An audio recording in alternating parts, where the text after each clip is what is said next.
creepy portraits aside, there is no aspect of Immanuel Kant's philosophy more famous than the categorical imperative.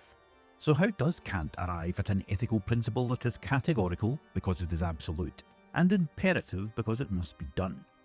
The first thing to note is that it is not detached from his broader mission of examining the limits of reason in search of a metaphysics that is palatable to both empiricists and rationalists. Ethical imperatives seem to be of a curious kind after all. The number of arguments that stem from disagreements about them, even in our day-to-day lives, are testament to that fact.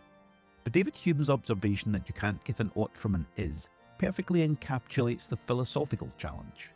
If no empirical fact about the world can ever become a guiding principle of what we ought to do, how can we conclude that there are any moral facts at all? Are moral statements merely disguised expressions of personal preference, or acknowledgements of social conventions formulated as if they are truth claims? Kant takes up the challenge of establishing a rational framework for moral investigation in his Groundwork of the Metaphysics of Morals, and his starting point is to dismiss the notion that sentiment or consequence has any role to play in determining moral worth. This follows from his observation that the only thing that is good without qualification is a good will. And for Kant, a good will is like a hypercritical mother, in that it demands that moral actions are performed only in accordance with a sense of duty derived from reason. However, we should not fall into the common misconception that Kant is dismissive of any role of sentiment in moral activity, for he grants a special role to reverence arising from recognition of the moral law. Reverence for the moral law provides the motivation for the activity, though it does not determine its moral worth. By contrast, all the fun sentiments are inclined towards consequences and hold no true moral value. This places reason at the forefront of our ethical decision-making, because it is reason that cultivates a good will from its recognition of the moral law. This application of reason as the guide to action is what Kant calls practical reason.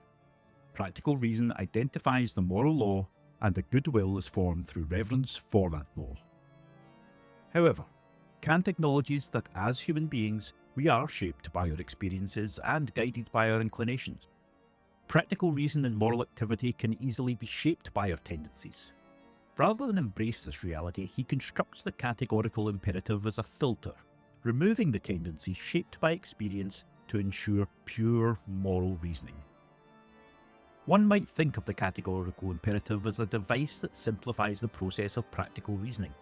If we think of practical reasoning as the mind's eye, the moral law is the object that we wish to identify, and our inclinations and experiences as a haze that clouds our vision, we can think of the categorical imperative as a telescope that brings the object into focus. Others may compare it to a torture device that sucks all the joy out of life, but we will avoid going down that puritanical rabbit hole for now. The categorical imperative, then, is the means by which we identify the moral law by way of practical reason, without the impurities of those horribly pleasurable inclinations, because its guiding principle demands that we examine our will not in a subjective way, but as a universal principle. Kant establishes three formulations of the categorical imperative: the formula of universal law, the formula of humanity, and the formula of the kingdom of ends.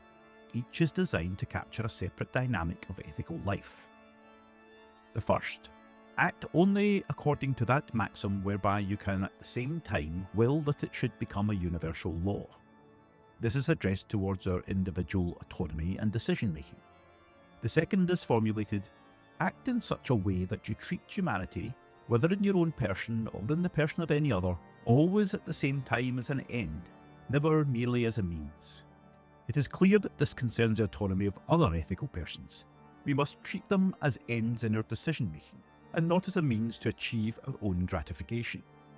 The third concerns the collective will of the community. Every rational being must act as if he were, through his maxims, always a legislating member in the universal kingdom of ends. This ensures that we act not in our own interests, or in the interests of any other individual, but always in furthering the universal interests of humanity. The question for Kant is whether his complete rejection of empirical principles in his pursuit of a purely rational foundation for morality is ultimately his downfall.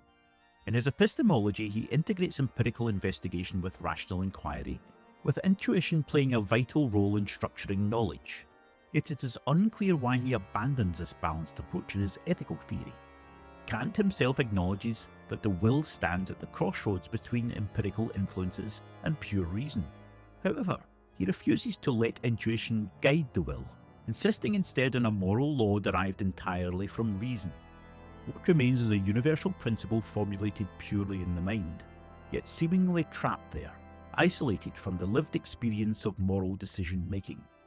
Yet despite its mind-bending lack of practical merit, its rejection of common-sense ethical thought rooted in inclination and experience, such as lying to protect someone from imminent danger, and its suppression of any notion that life should be pleasurable, the categorical imperative remains one of the most influential contributions to moral philosophy.